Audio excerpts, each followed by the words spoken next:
Stuart had bought some Locos that were DC, and it had directional lights. So it had red and white, depending on which direction the Loco was moving, the diesel was moving. And he was converting the DC to DCC. He was adding in the DCC decoder, and he wanted to convert from directional lights in DC to directional lights in DCC. So I had a look. I'll just share the screen and we'll have a look at it. What we're looking at, folks, is a backman setup, but the principle will be the same for all DC to DCC conversions, with little changes depending on the physical setup. So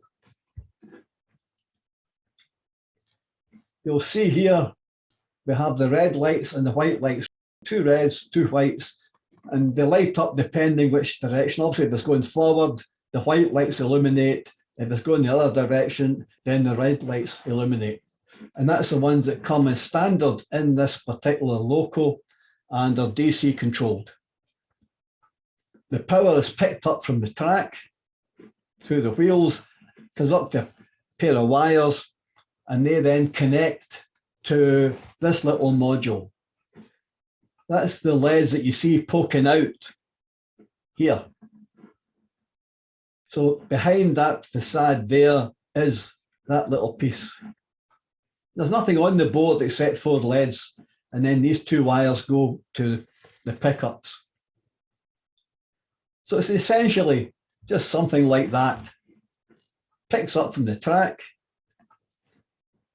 goes to the motor, but it also goes to LEDs. I'm only showing one for clarity. There's 2 reds and 2 whites.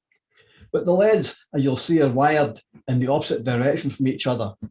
So that means that when the power is that way around in the track, then it's forward biased, lights up that LED, and the white light comes on, but the red LED is reverse biased, the wrong way around, it won't light up. And then if you change the polarity coming for the wheels, the opposite happens. That's now forward biased, and you get the red light illuminates and the white light extinguishes. And that's what it is out the box for the one that Stuart had.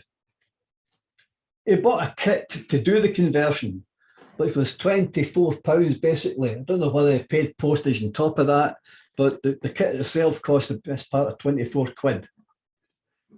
And the trick was to see whether we could do anything to make the same conversion a lot cheaper. So inside, what you do is you pull out the old one, as I showed you earlier, just unplug that and slot in this conversion board instead.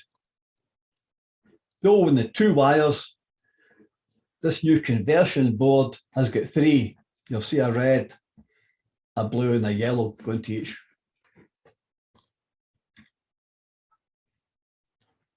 But it's taking the power from your DCC decoder.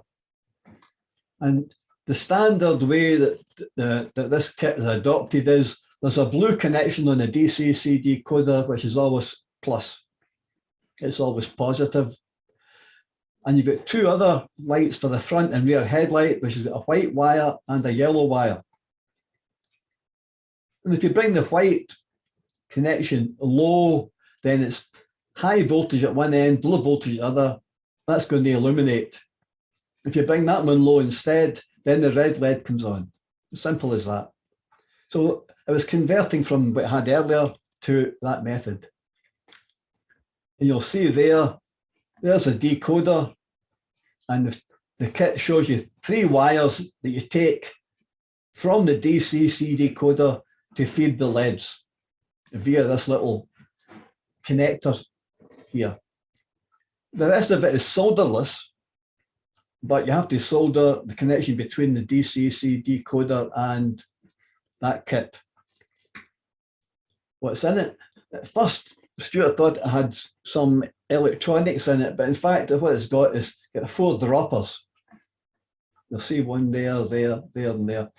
And the rest are just pads that take the wires to the appropriate ribbon cables to go away to the leads. So there's a set of leads at this end and a set of leads at that end.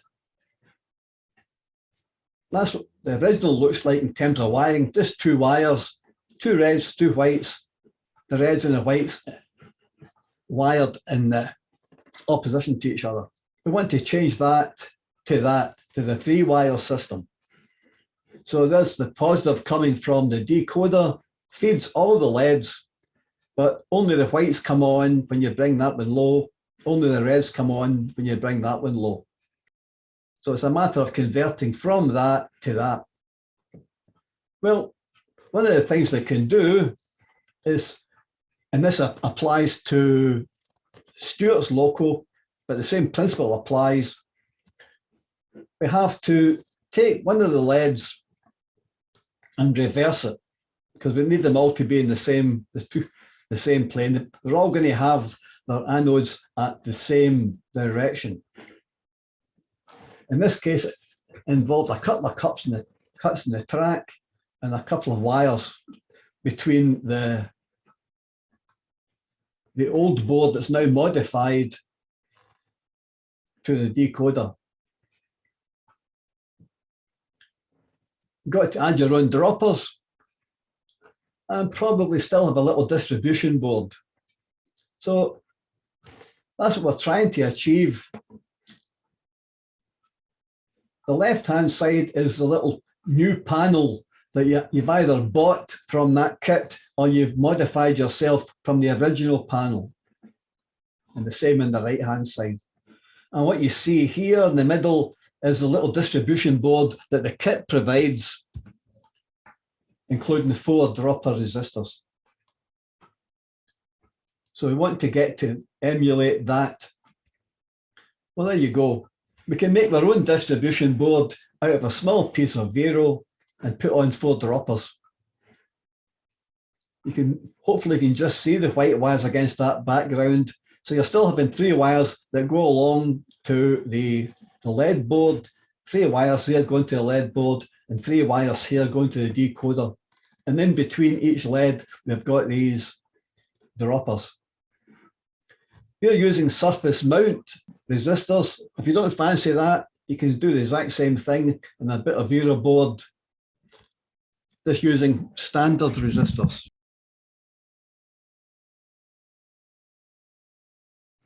And that's us now got the same as what you just paid 24 quid for at the price of 4 resistors and a bit of Vero board, which doesn't come to 24 quid even with today's inflation.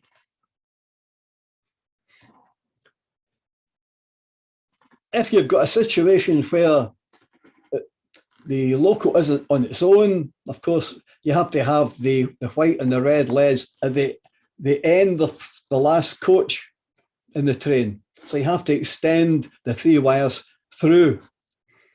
And the kit provides those standard 3-pin plug-in sockets. Now, we can buy them £4.70 a set, pretty expensive, but they are quite small. That's a benefit. Or we can try and make them our own. You can buy a version like that and paint them black, and it would cost £1.50 for a pair. But they're 1.25mm spacing. You can get them even cheaper at 1.25mm spacing for 80p from Railway Scenics. So instead of paying £4.70, we can pay them 80p. Or I came across this one, 20 sets of 1mm, so they're even smaller, male and female, for £7.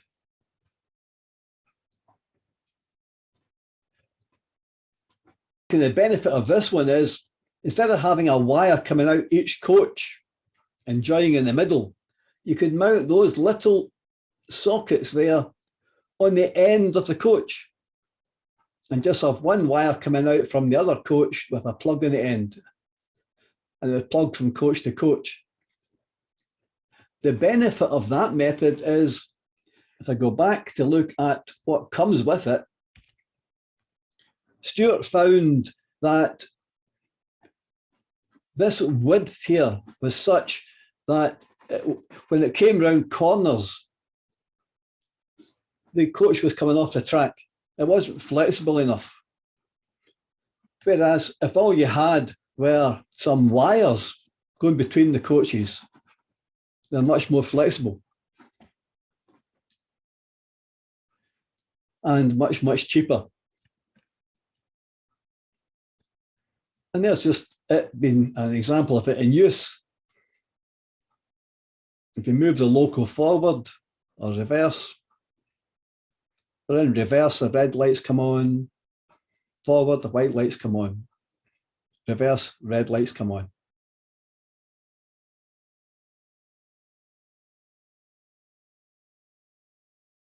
So the idea was to produce an alternative to that £24 kit for something that will cost, well, look, I was going to say pennies, but almost pennies, a fraction of the price of having it done with the commercial one. The benefit of the commercial one is plug and play almost. You take out the existing modules with the LEDs, you put in replacement little boards, and you only solder 3 wires. If you've got any skills with a soldering iron, you can take the LEDs, reverse them, change the wiring. It might involve a cut here or there in the existing PCB, but that little bit of extra work makes a big, big difference in the cost to do it.